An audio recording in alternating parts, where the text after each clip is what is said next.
अवतार की कथा को श्रवण कराया। जब सृष्टि आगे नहीं बढ़ी, ब्रह्मा जी चिंता कर रहे थे।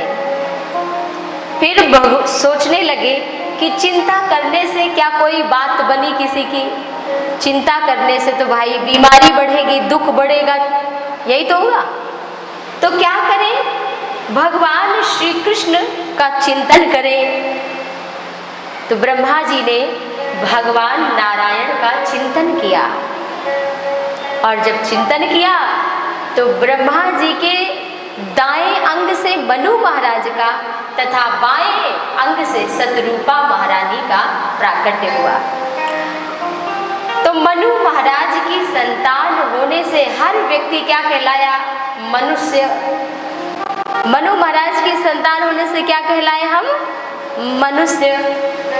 तो डॉक्टर बने, इंजीनियर बने, कुछ भी बने हम, लेकिन उससे पहले क्या बने? मनुष्य बने। मनुष्य का धर्म क्या है? तो मनु महाराज जी के 2 पुत्र तथा 3 पुत्रियां हुई।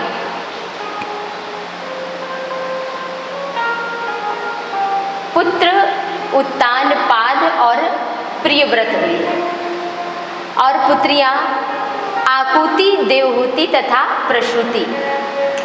आकुति से मनु महाराज ने अपनी बेटी का विवाह भगवान यज्ञ से किया,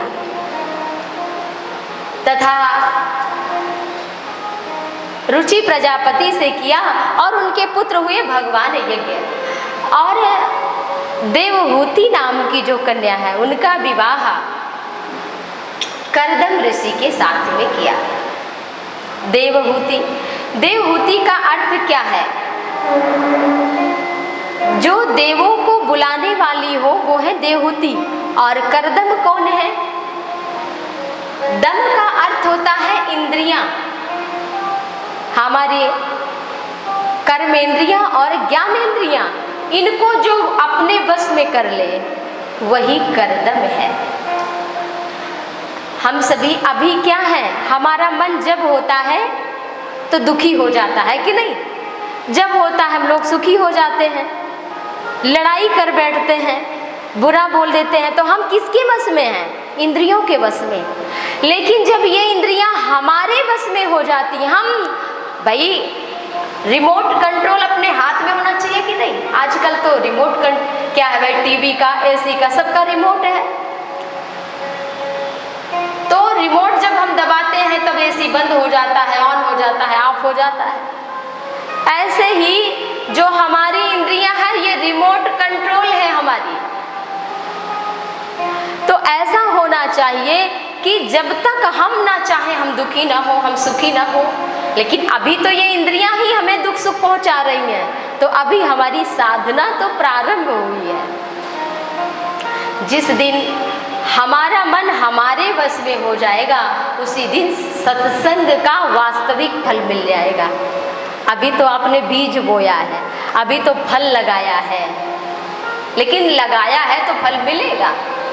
अगर आप कर रहे हैं तो थोड़ा सत्संग करने से ही तो ये होगा कि भाई चलो हम एक बार ये ऐसा करते हैं कि आज हम क्रोध नहीं करेंगे, हम आज लोभ नहीं करेंगे, हम किसी से ईर्ष्या नहीं कहेंगे, किसी को अपशब्द नहीं बोलेंगे। किसी दिन तो ये दिन हो कि हम हमारे वश में हो, हमारा मन हमें ना अपने वश में कर ले, हम अपने मन को अपने वश में कर ले। इसी के लिए ये कथा है। तो करदम कौन है? जिसने अपने मन पर विजय प्राप्त कर लिया है, अपनी इंद्रियों पर प्राप्त कर लिया है, और 10,000 वर्ष तक तपस्या की। कितने वर्ष? 10,000। किसके लिए तपस्या की? कि हमें ऐसी पत्नी मिले। ऐसे तो नारियां भोलेनाथ की, माता गौरी की पूजा बहुत करती है कि हमें सुंदर पति मिले, विवाह के बाद भी करती रहती है कि पति हमारे अनुकूल रहे। लेकिन करदम ऋषि एक ऐसे ऋषि हैं जिन्होंने पत्नी प्राप्ति के लिए तपस्या की। अगर गृहस्थ जीवन में पति पत्नी के विचारों में समानता नहीं है तो गृहस्थ जीवन डगमगा जाएगा। फिर जगह जगह आप गिरेंगे, पड़ेंगे, टूटेंगे, रोएंगे। ऐसे ही जीवन निकलेगा। लेकिन अगर विचारों में समानता हो गई तो भाई जीवन बड़ा आनंद में गुजरेगा, फिर भजन भी अच्छे से हो पाएगा। तो कर्दम ऋषि ने तपस्या की, जब भगवान आए तो कहा कि हमें आप पुत्र रूप में चाहिए। तो कहा कि हम स्वयं तुम्हारे पुत्र बन करके आएंगे। इतनी तपस्या की कि भगवान के नेत्रों से ये देखकर अश्रु निकल पड़े और वहीं बिंदु नाम का सरोवर बन गया। मनु महाराज जी को पता चला कि कर्दम ऋषि को भगवान ने दर्शन दिया है। तो मनु महाराज जी कर्दम ऋषि के पास आए अपनी बिटिया देवहूति को लेकर, और ब्रह्म विवाह के अनुकूल जो भी रीति रिवाज था उनको पूर्ण किया और बेटी को समर्पित कर गए। बहुत ध्यान से कथा सुनना। तो करते क्या है, कर्दम ऋषि भोग विलास में नहीं लिप्त हो गए। विवाह के पश्चात, विवाह से पहले हर व्यक्ति को सत्संग करना चाहिए। आज की युवा पीढ़ी क्यों भटक रही है, क्यों अलगाववाद हो रहा है पति पत्नी में? इसका कारण ये है कि उन्हें ना तो सब्र है, ना तो उन्हें ज्ञान है, ना उनके पास भक्ति है, ना उन्हें वैराग्य है। तो किसी प्रकार का जीवन नहीं आगे बढ़ पाता है। इसलिए जो विवाद है वो युवा पीढ़ी में अधिक है। क्यों? उन्हें केवल मोबाइल देखना आता है, उन्हें केवल अपने अंगों को सजाना आता है।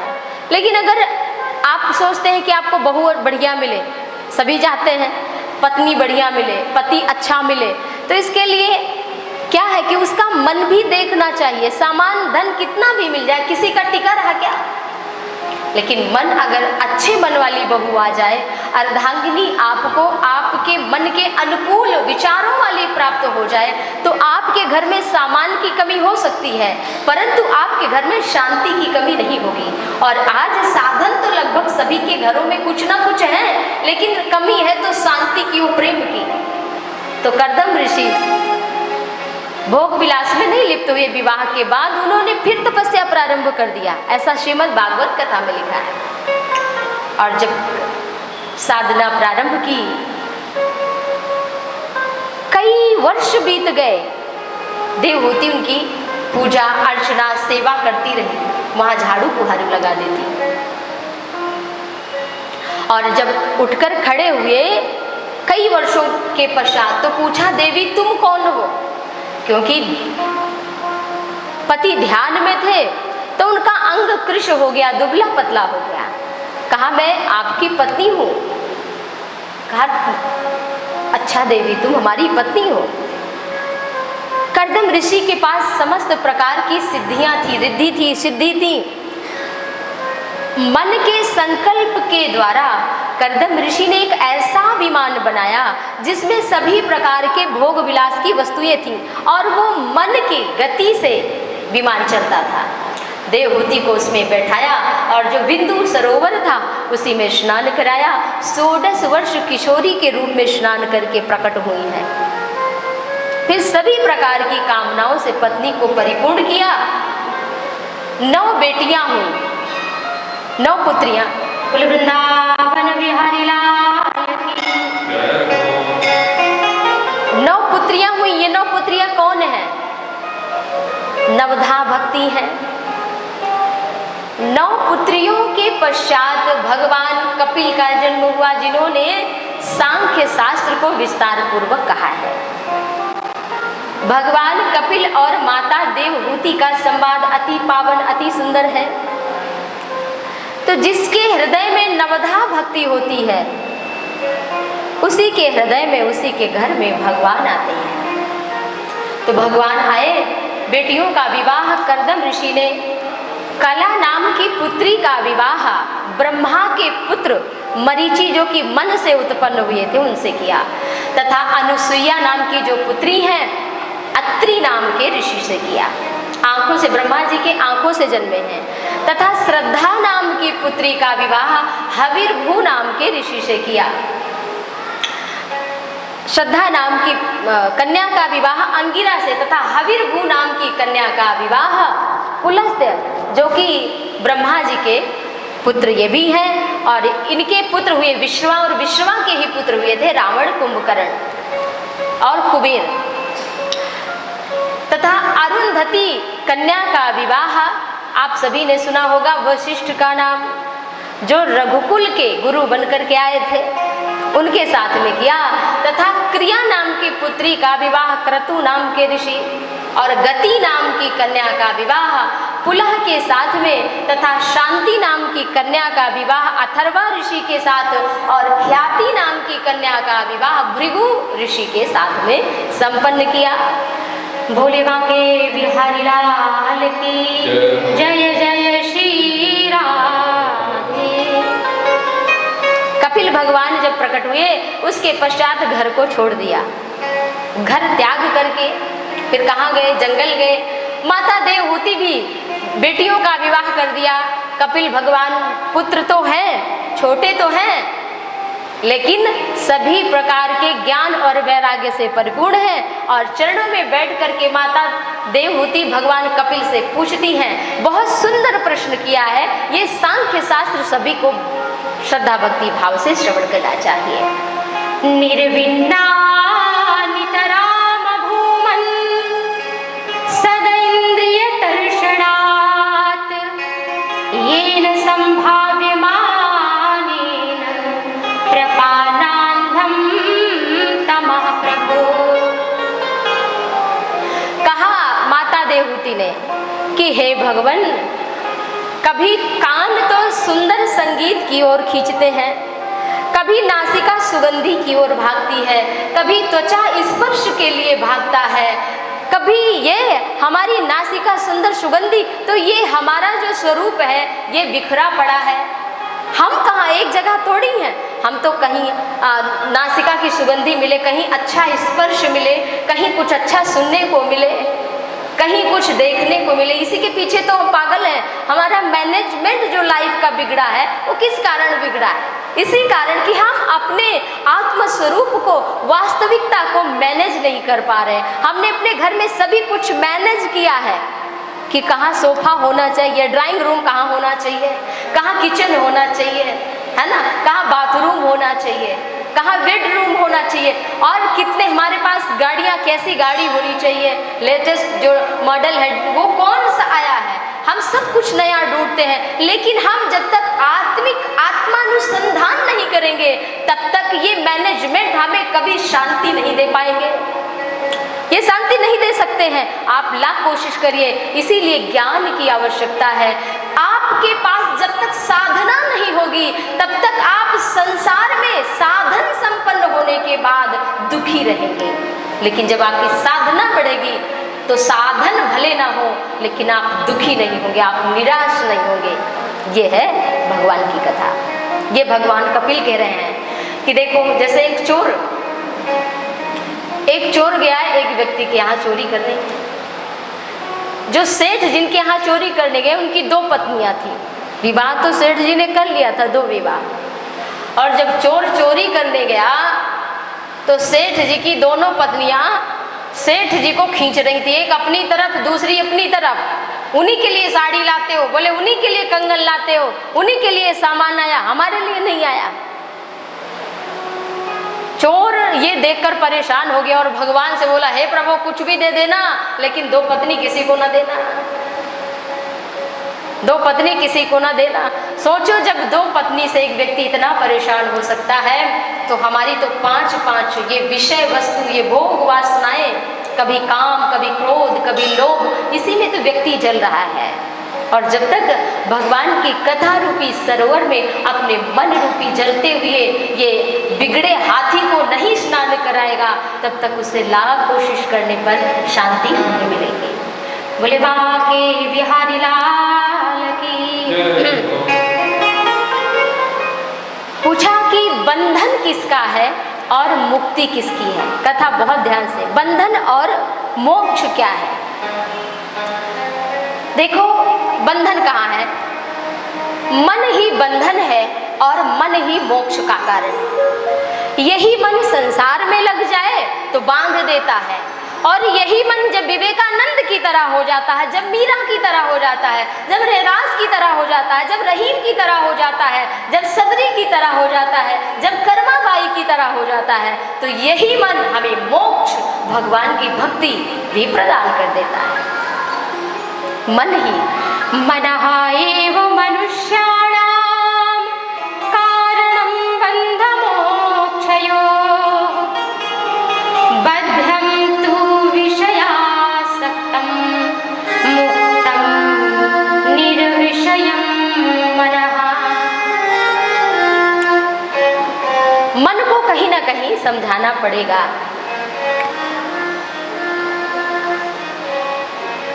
मन ही बंधन और मोक्ष का कारण है।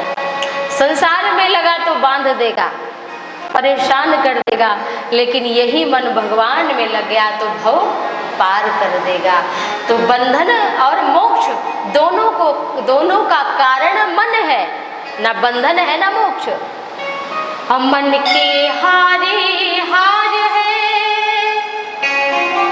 मन के जीते जीत, और मन ही मिलावत राम सो, और मन ही करत फजीत। मन के मारे बन गए, बन तजी बस्ती माही, और कहा कबीर मन लालची, यहाँ कहूँ ठहरत नाही। मन की गति है अटपटी, झटपट लखे न कोई, और जब मन की खटपट मिटे तो चटपट दर्शन हो। सभी का कारण क्या है? मन है। लेकिन ये बंधन मोक्ष कैसे मिले, हमें पता चलेगा कैसे? अभी आपको सत्संग से ही पता चला। तो जब व्यक्ति सत्संग में आता है, किसका संग करना चाहिए? सताम प्रसंगान मम वीर्य संविदो, भवन्ति हृत कर्ण रसायना कथा। जो नहीं सुनई राम गुण गाना, जो नहीं करई राम गुण गाना, और जी हस दादुर जी हस माना। नैनन संत दरस नहीं देखा, लोचन मोर पंख कर लेखा। तो अगर इन कानों से भगवान की कथा नहीं सुनी, हमने स्वयं को न जाना। कोई आपसे परिचय पूछता है तो आप क्या बताते हैं? एक बार की बात है कि विवेकानंद के गुरु परमहंस रामकृष्ण जी के पास में एक व्यक्ति आया। वो अपना पूछने लगा कि भगवान कहाँ है। बड़ा कुतर्क करता था। कुछ लोग होते हैं जो कथा सुनने आते हैं, कुछ तर्क करने आते हैं, कुछ कुतर्क करने आते हैं। सभी अपनी अपनी भावना से आते हैं, और भाई जितनी जिसकी सोच है वही तो लेके आएगा वो। तो व्यक्ति बड़ा परेशान था, कुछ ना कुछ पूछता रहता। तो लेकिन एक दिन रामकृष्ण परमहंस ने पूछा कि तुम कहाँ रहते हो, तुम्हारा परिचय क्या है? पहले ये तो हमें बताओ, कहाँ रहते हो, क्या परिचय है? तो उसने अपना मकान नंबर बताया, गली नंबर, मोहल्ला नंबर, और अपने शहर नगर का नाम बताया। तो रामकृष्ण परमहंस ने कहा कि ये तो तुम्हारे मकान का परिचय, तुम्हारा परिचय कहाँ? तो तुम्हारा परिचय है, नहीं तो तुम्हारे मकान का परिचय।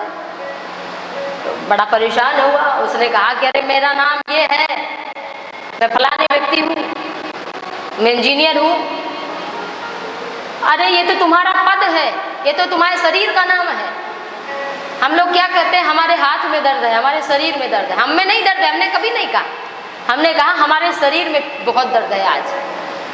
तो हमें कहाँ दर्द है? दर्द तो शरीर में था। ये तुम्हारा परिचय कहा, तुम अपना परिचय बताओ। वो और परेशान हुआ। उसने कहा कि ये हम हैं। कहा ये तो तुम्हारा हाथ है। वो और परेशान, कहा ये तो तुम्हारी वाणी है, तुम कहाँ हो? चरणों में नतमस्तक हो गया और उसने कहा सचमुच मैं भगवान का पता पूछने आया था, लेकिन मैं तो ऐसा अज्ञानी हूँ कि आज तक हमने अपना ही पता नहीं जाना, अपना पता नहीं जाना और हम भगवान का पता ढूंढ रहे हैं। तो जब हमें अपना ही नहीं पता वास्तविक में हम क्या हैं, और फिर हम कहते हैं भगवान कहाँ है। जो लोग कहते हैं कि मूर्ति पूजा, कुछ लोग आज समाज में निर्गुण परंपरा को चला रहे, निरहंकारी बन रहे, उनके लिए व्यासपीठ से सनातन धर्म कहती है, आपने देखा होगा ममीज रखी रहती हैं, स्टैचूज रखे रहते हैं। हम लोग जाते पता चलता कि 500 पुराना जो है मम्मी रखा है यहाँ, 500 साल पहले। लेकिन क्या कोई उस मम्मी के सामने आंसू बहा सकता है? लेकिन ठाकुर के सामने वो इतना भाव विभोर हो जाता है कि वो रो रो कर जीवन उनके चरणों में न्यौछावर कर देता है। ये है ठाकुर, ये है भगवान। कोई लाख कोशिश कर ले लेकिन उस मम्मी के सामने कभी नहीं रो सकता, कभी आंसू नहीं बहा सकता। लेकिन ये ठाकुर हैं जिनकी आराधना तुलसी ने किया, रहीम ने किया, कबीर ने किया, रैदास ने किया, विवेकानंद ने किया, रामकृष्ण परमहंस ने किया। हम उनके शरणागत हैं, बड़े बड़े ऋषि मुनि यतीम। तो ये सुंदर कथा सुनाई। और भक्ति क्या है? लोग भक्ति सोचते हैं कि केवल विधि ही है। भक्ति केवल विधि नहीं है कि आपने आरती कर लिया, आरती घुमा दिया। हम लोग आरती कैसे करते हैं? कुछ लोग आरती गाते जाते हो, आरती करते जाते हैं। ये आरती की परंपरा नहीं। आप आरती कर ले, गाते रहे ज्योति जलाकर, लेकिन आरती कैसे करना है आज आप कथा में सुनकर जाइए। और जो विद्वत जन हैं, जो भगवान की आरती करते हैं, वो जानते होंगे, विद्वान जन। भगवान की आरती का जो नियम है वो ये है कि 4 बार चरण में घुमाया जाए, जो हमारी शास्त्रीय परंपरा है, और 2 बार हृदय पर भगवान के, तो 4, 2, 6, और एक मुखमंडल पर 7 बार इस तरह से आरती करनी चाहिए। और 7 बार पूरे विग्रह की, 14 बार भगवान के समक्ष विग्रह घुमाना चाहिए। बस, इससे ज़्यादा नहीं। एक व्यक्ति को इससे ज़्यादा आरती नहीं करनी चाहिए। बोले वृंदावन बिहारी लाल की।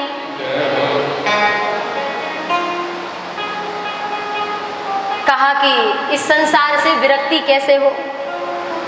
भक्त कौन है? एक भक्त ऐसा होता है जो पापों के नाश के लिए, कि हमारा पाप मिट जाए, तो भगवान का भजन करता है।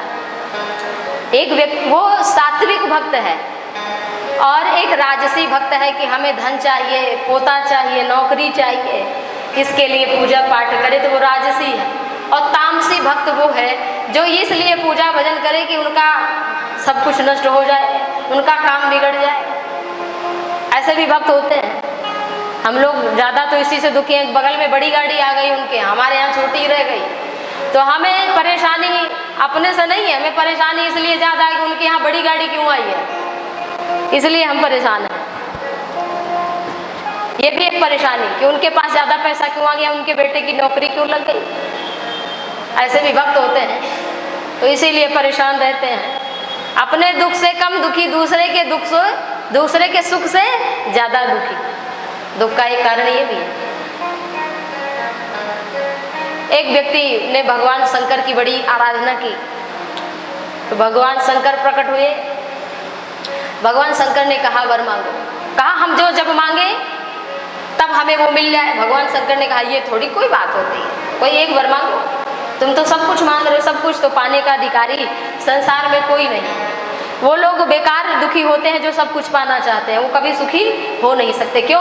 क्योंकि सब कुछ सबको मिल नहीं सकता है, यही संसार का नियम है। बहुत कुछ मिलेगा लेकिन सब कुछ किसी को नहीं मिलेगा। तो उस व्यक्ति ने कहा हमें सब कुछ जब मांगे जब मिल जाए। तो भगवान शंकर ने कहा चलो ठीक है, मिलेगा तो, लेकिन जब तुम मांगोगे तब तुम्हारे पड़ोसी को दूना मिल जाएगा, तुम्हारे पड़ोसी को दूना मिलेगा। अब वो बड़ा परेशान होगा। तपस्या हमने की, माला हमने चढ़ाए, फूल हमने चढ़ाए, दक्षिणा हमने चढ़ाई, और डबल हमारे पड़ोसी को मिल रहा है। बताओ, बड़ा परेशान है। भगवान शंकर ये कहकर अंतर्धान हो गए। अब वो आदमी, उसने कहा अब तो कुछ मांगे तो पड़ोसी के यहाँ दूना आ जाए। उसने कहा हमारे घर में गाड़ी चाहिए, घोड़ा चाहिए, तो अपने घर एक घोड़ा आया और सामने वाले के यहाँ 2 आ गया। तो बड़ा परेशान होता कि हम तो एक मांगते हैं, इसको 2 आ जाता है।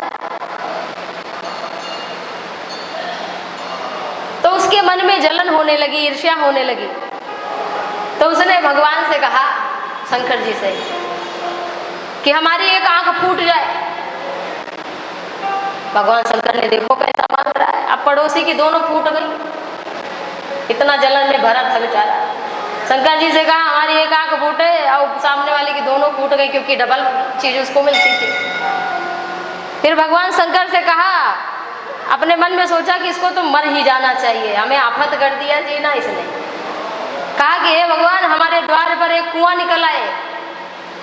अब पड़ोसी तो अंधा बेचारा हो ही गया है, अपने द्वार पर एक और उसके द्वार पर दो कुएं।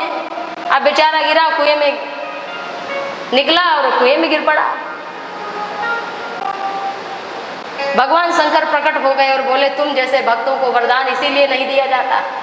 और उसको जीवन दान देकर भगवान ने मानो ये कहा कि ऐसे भक्तों को कुछ नहीं मिलता जो ईर्ष्या में रत रहते हैं। तो वो तामसी भक्त हैं, पूजा पाठ करके दूसरे का अपशकुन चाहते हैं। और जो निर्गुण भक्त है वो निंदा स्तुति में पड़ता ही नहीं है। वो तो जो कुछ देखता है, निज प्रभु महि देखहि जगत, तो के ही सन करहि विरोध। जब सब कुछ भगवान है तो किसको क्या कहा जाए। बोले वृंदावन बिहारी लाल की। वैराग्य की बात पूछी। एक सांप भी जब जन्म लेता है तो वो सांप भी शरीर नहीं छोड़ना चाहता। सांप छोड़ निकल आए तो वो भी मरना नहीं चाहता, भागता है कि मैं कोई मार ना दे लाठी से, डंडे से। तो ये जीव की गति है, जो जिसमें उत्पन्न हो गया उसी से वो मोह माया से ग्रसित हो जाता है। और पिता का आश्रय लेकर के जीव माँ के गर्भ में जाता है। 9-7 महीने में भगवान दर्शन देते हैं तो भगवान से जीव कहता है कि हे प्रभु, हम सब कुछ करेंगे, लेकिन भजन के बाद कुछ अगर करेंगे तो भजन के बाद सबसे पहले भजन करेंगे। लेकिन जब यहाँ आता है तो वो सब कुछ करता है, लेकिन एक काम नहीं करता, क्या? भजन। और सब करता है लेकिन भजन करना भूल जाता है। 7वें महीने में गर्भ में भगवान जीव को दर्शन देते हैं। और जब निकल करके यहाँ आता है, छोटा बालक होता है, माँ की गोदी में खेलता है, मल मूत्र त्याग करता है। माँ चारपाई पलंग आदि पर लेटाती है तो उसे खटमल कभी मच्छर कुछ काट लेते हैं। तो बालक के पास तो रोने का बल होता है और कोई बल नहीं। माँ दौड़ करके आती है, देखती है, सोचती है बालक भूखा है, बालक भूखा है, उसे दूध पिला देती है। बालक बेचारा ज़्यादा दूध पीकर बीमार हो जाता है। वैद्य के पास ले जाओ तो बालक तो बता ही नहीं पाता। हम लोग कहाँ बोल पाते थे शुरू में भाई, बालक बता नहीं पाता है कुछ, और वैद्य भी अपने समझ के अनुसार दवा दे देते हैं। थोड़ा बड़ा होता है तो खिलौने में मन लग जाता है, और थोड़ा बड़ा होता है तो उसे 10 किलो का बस्ता टंगा दिया जाता है। आज के युग में तो मोटी मोटी किताबें और लाद के ले जाओ, लाद के ले आओ। तब तक बड़े हुए, 10वीं क्लास में पहुँचे, फिर पता चला अच्छा नंबर नहीं आएगा तो समाज क्या कहेगा, माता पिता डांटेंगे, रिश्तेदार कहेंगे भाई कितना नंबर आया, माता पिता और बर्डन डालेंगे, कहीं फेल हो गया तो मुंह दिखाने के लायक नहीं, और टेंशन। थोड़ा और बड़ा हुआ, मान लो पास कर लिया तो अच्छी नौकरी चाहिए, अच्छी नौकरी मिल जाए तो अच्छा पति अच्छी पत्नी चाहिए। पत्नी मान लो मिल गई अनुकूल तो ठीक है, नहीं तो जिंदगी भर पति पत्नी एक दूसरे को भुगतते रहे, झेलते रहे। गृहस्थ जीवन ऐसे ही चलता रहता है, जीवन बीत जाता है। अपना विवाह हुआ, नाती पोते हुए, और फिर व्यक्ति उनका मुंह देखना चाहता है, और फिर नाती पोते हो गए तो भी वो भजन नहीं कर पाता। और सबसे ज़्यादा अगर कोई परेशान है तो घर के बुजुर्ग धन के लिए। इतने युवा वर्ग नहीं परेशान जितने कि घर के बुजुर्ग लोग पर, अरे हमने बनाया ये नष्ट कर दे रहे, तुम काहे मर रहे हो, बर्बाद कर देने दो उनको। आप कब तक रहेंगे? 10-5 साल, 40 साल, 50 साल, 60 साल, 70 साल आयु हो गई है तो कितना आप जीना चाहेंगे, कितना जिएंगे? छोड़ दीजिए उन्हीं पर, और आप अपने हिस्से का लेकर भगवान का भजन करिए, क्योंकि हम अपने लिए भी तो कुछ करें। सब संसार के लिए वो पता नहीं कहाँ, ये तो वही जैसे नदी में बालू मिलता है बिछड़ जाता है, ऐसे हम सब एक कुएं पर मिले हैं पानी पीने के लिए। जैसे कुएं पे एक राहगीर जाए और पानी पी ले भाई। कहीं किसी स्टेशन पर पानी हमने भी पिया, उसने भी पिया, भैया आप कहाँ के हैं, हम वहाँ के, वहाँ के, वो चलता बना अपना, जहाँ गाड़ी ट्रेन रुकी वहाँ उतर गया। ऐसे हम सब की हालत है। ये तो संसार ट्रेन है, चल रही है, जहाँ जिसका स्थान आ जाएगा उसको उतरना ही पड़ेगा, भले ही कितना सुंदर कोई नज़ारा दिखे, दृश्य दिखे, लेकिन उसे एक पल की मोहलत नहीं मिलेगी, उसे उतरना ही होगा। यही भगवान कपिल माता देवहूति को उपदेश कर रहे हैं। ऐसा ना हो कि जैसे आए और मुट्ठी बांधे आए थे और हाथ पसारे जाना है। तो इसलिए कबहू को करी करुणा नर देही और देत ईस बिनु हेतु सनेही। ये हमें जो मानव शरीर मिला है, बड़े भाग मानुष तनु पावा और सुर दुर्लभ सब ग्रंथ निगावा, बड़े भाग्य से मिला है। और हमारे सत्कर्म से नहीं मिला मनुष्य शरीर, किससे मिला है? कबहू को करी करुणा नर देही। भगवान देखते हैं कि पाप के कारण ये कभी कीड़ा बना, कभी मकोड़ा बना, कभी कुछ बना, कभी कुछ बना, तो एक बारी से अवसर दे दो। लेकिन वो तो इस संसार को सब कुछ मान करके और भूलता है तो केवल भगवान को। लेकिन हम सभी यहाँ याद करने आए ठाकुर जी को। तो आइए हम सभी को भगवान की कथा श्रवण करने का अवसर मिला है। प्रभु के चरण कमल में प्रणाम करें, फिर आगे कथा में।